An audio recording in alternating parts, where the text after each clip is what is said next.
नमस्कार, बहुत बहुत स्वागत है आप सभी का। आप देख रहे हैं एनएमएफ न्यूज, आपके साथ मैं हूं नम्रता चौधरी।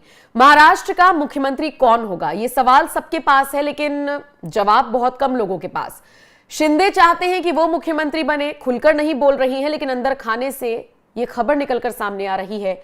और आप सोचिए ना, अगर देवेंद्र फडणवीस को लेकर सर्वसहमति होती तो अब तक ऐलान क्यों नहीं हुआ। बहुत सालों बाद ऐसा ये रिपीटिशन देखा गया है कि ऐलान करने में इतनी देरी हो रही है। नहीं तो जब आपको बहुमत मिल गया है, सारे संगठन आपके साथ हैं, आपने उद्धव ठाकरे की शिवसेना को बुरी तरीके से पछाड़ दिया है, महायुति को जिस तरीके का मैंडेट मिला है, महाराष्ट्र की जनता ने सब कुछ साबित कर दिया है, तो फिर देवेंद्र फडणवीस के नाम का ऐलान करने में क्यों देरी हो रही है, ये सवाल उठ रहा है। सवाल इसलिए भी क्योंकि आरएसएस की तरफ से भी बीजेपी को दिशा निर्देश जारी कर दिए गए हैं कि फडणवीस ही मुख्यमंत्री होंगे। लेकिन इन सब के बीच बताया जा रहा है कि महायुति गठबंधन की एक बैठक हुई दिल्ली में, और यहां पर अजीत पवार भी पहुंचे, शिंदे भी पहुंचे और अमित शाह सामने मौजूद थे। बताया जा रहा है कि इस दौरान शिंदे ने 3 शर्तें रख दी हैं बीजेपी के सामने। आप इसे शर्तें कह सकते हैं या फिर समझौता करने के लिए बीजेपी पर दबाव बनाने की शिंदे की तरफ से कोशिश की गई है, यह जानकारी सामने आ रही है। दरअसल जेपी नड्डा और अमित शाह के साथ जो बैठक हुई, उसके बाद बाहर आकर एकनाथ शिंदे ने पॉजिटिव रिस्पांस दिया। उन्होंने कहा कि 1 से 2 दिन में मुंबई में महायुति गठबंधन की बैठक होगी, जिसमें सारे फैसले लिए जाएंगे। शिंदे तो यह बात करते हुए नजर आए। अजीत पवार इशारा दे रहे हैं कि भाई महायुति यानी कि जो बीजेपी, जो लार्जेस्ट पार्टी है, उसका ही मुख्यमंत्री हो सकता है। हमने आपको पिछले वीडियोस में उनके बयान भी सुनवाए हैं। लेकिन इन सब के बीच एकनाथ शिंदे ने जो 3 शर्तें बीजेपी के सामने रखी हैं, वो सूत्रों के हवाले से जो जानकारी मिल रही है वो मैं आपको बताती हूं। अमित शाह के सामने एकनाथ शिंदे ने अपनी बात रखी, साथ ही साथ यह भी बता दिया कि उन्हें मुख्यमंत्री क्यों बनाया जाए। शिवसेना के एक वरिष्ठ नेता ने ही इस बात की जानकारी दी है, जिसमें वो बताते हैं कि शिंदे ने कहा कि लोगों ने इस उम्मीद के साथ मतदान किया कि वो महाराष्ट्र के अगले मुख्यमंत्री होंगे, तो ऐसे में अगर उन्हें मुख्यमंत्री नहीं बनाया गया तो समाज के इन वर्गों को गलत संदेश जाएगा। तो जैसे मौका मिले आपको मुझे मुख्यमंत्री बना देना चाहिए, यानी कि यह बात शिंदे ने कही है। सूत्रों के हवाले से पहली खबर तो ये।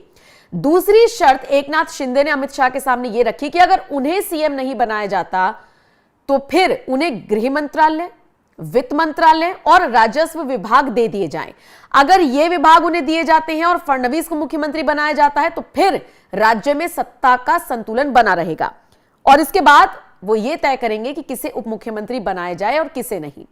तीसरा प्रपोजल या तीसरी शर्त शिंदे ने जो बीजेपी के सामने या अमित शाह के सामने रखी है वो ये कि अगर ये तीनों विभाग शिवसेना को नहीं दिए गए तो उनकी पार्टी सरकार का हिस्सा नहीं होगी। सूत्रों के हवाले से यह खबर है कि शिवसेना राज्य में बाहर से समर्थन देगी और पार्टी के 7 लोकसभा सांसद भी व्यापक हिंदुत्व के लिए नरेंद्र मोदी सरकार का बाहर से समर्थन करेंगे। ये तो सूत्रों के हवाले से खबर है, लेकिन इस बीच खबर यह भी है कि शिंदे इस मीटिंग के बाद सीधा चले गए अपने गांव, और फिर खबर यह आई कि उनकी तो भाई तबीयत खराब है, उनको तो बुखार हो गया है, उनको तो सीने में दर्द की शिकायत थी। शिंदे का ये जो 3 प्रपोजल अमित शाह के सामने रखा गया है, सूत्रों के हवाले से एक खबर है, निश्चित तौर पर महाराष्ट्र में बीजेपी की टेंशन बढ़ा रहा है। और जैसा कि मैंने शुरुआत में कहा, कहीं ना कहीं से तो कोई लाग लपेट है कि देवेंद्र फडणवीस का नाम खुलकर नहीं लिया जा रहा, जबकि आरएसएस कह रहा है कि देवेंद्र फडणवीस होने चाहिए, महाराष्ट्र की जनता कह रही है। हालांकि शिंदे का नाम हो या फडणवीस का चेहरा हो, बीजेपी ने इन चुनावों में किसी के चेहरे को आगे लाकर चुनाव नहीं लड़ा, लेकिन इसमें कोई दो राय नहीं कि बीजेपी के पास महाराष्ट्र में सबसे बड़ा चेहरा देवेंद्र फडणवीस ही है, और फडणवीस इस वक्त जरूरी भी है और बीजेपी के लिए मजबूरी भी, जबकि एकनाथ शिंदे नहीं है। देखना दिलचस्प रहेगा क्या कुछ निकलकर सामने आता है। 5 दिसंबर को शपथ ग्रहण होगा, नरेंद्र मोदी इस समारोह में शिरकत करेंगे, लेकिन मुख्यमंत्री कौन होगा ऑफिशियल मुहर अभी तक नहीं लगी है। आप इस खबर को किस तरह से देखते हैं, कमेंट सेक्शन में अपनी राय जरूर दीजिएगा।